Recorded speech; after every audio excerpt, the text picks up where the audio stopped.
Here's something that's going to sound completely backwards. The most watched YouTuber on the planet. The guy who gives away private islands, buries himself alive, and hands strangers $1 million. Barely makes his money from YouTube. YouTube ads?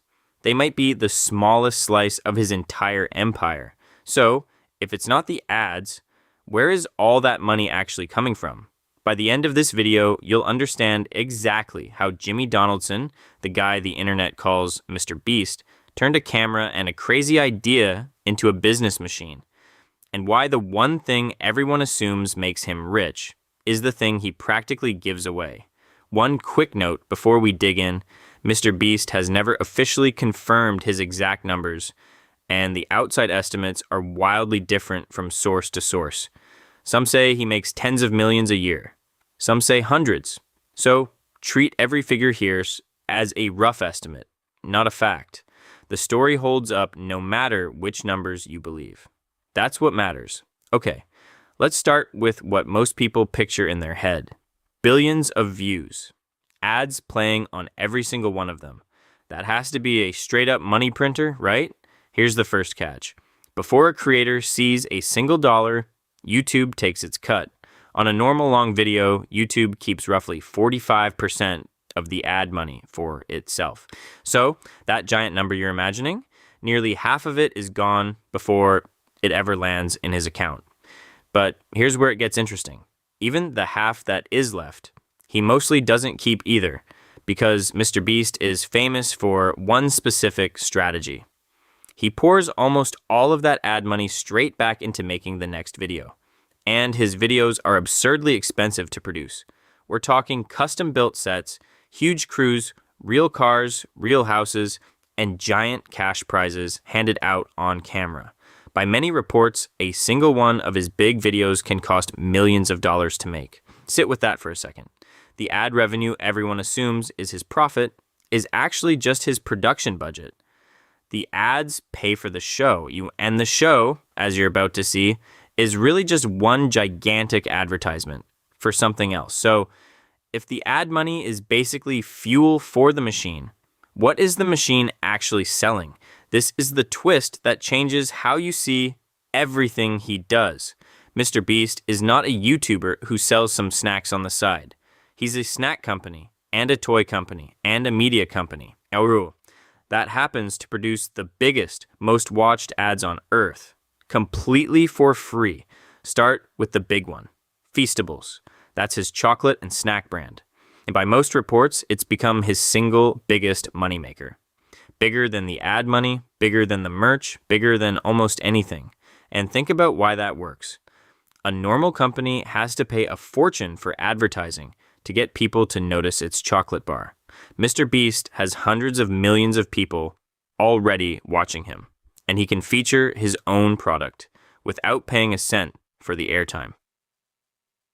Here's the key difference most people miss. A regular creator does a brand deal. A company pays them once to mention a product. You get a check and that's it. MrBeast flipped it. Instead of getting paid to promote someone else's brand, he owns the brand. So every sale, every bar on a shelf, the profit is his, not a one-time fee. And it doesn't stop at chocolate. There's Lunchly, a line of packaged lunch kits. There's MrBeast Lab, a collectible toy line. And there's the classic merch, the hoodies and shirts the superfans buy. See the pattern yet? Attention on YouTube, products on the shelf. The content isn't the thing he's selling. The content is what sells the thing.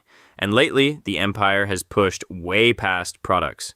He signed a deal reportedly worth over $100 million with Amazon Prime for a massive competition show called Beast Games. So now a streaming giant is paying him directly, on top of everything else he's got going.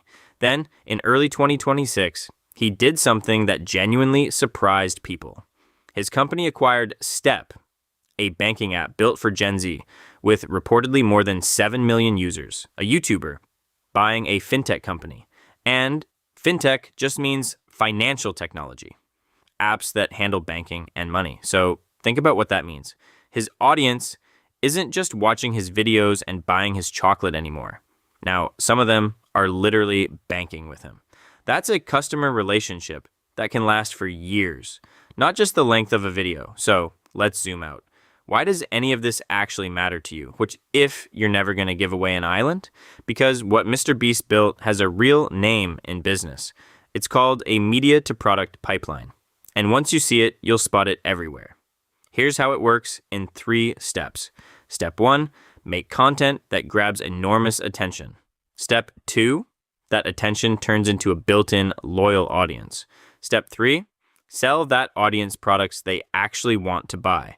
The content becomes the marketing. And because he already owns the attention, his marketing is essentially free, while the giant brands he's competing with are spending billions on ads just to get noticed. That right there is the whole game. It's not the ads on his videos. His videos are the ad for everything else he sells. And it scales down too. A baker with a popular cooking channel can launch her own line of mixes. A guy who reviews tools can start selling his own. Same pipeline, smaller numbers. Build the attention first, then sell something you own. So let's come all the way back to where we started. Does MrBeast make money from YouTube ads? Sure, he does.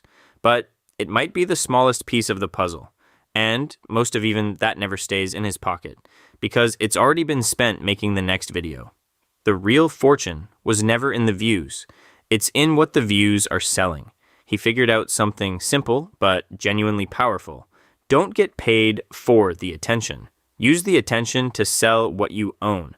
Quick reminder before you go, every number in this video is an estimate. The exact figures just aren't public. And honestly, they don't have to be for the lesson to land. Now, I'm genuinely curious what you'd do. If you suddenly had MrBeast's audience for one day, what would you sell them? Drop it in the comments. I read them. And if you like pulling back the curtain on where the money really goes, stick around. That's kind of our whole thing here.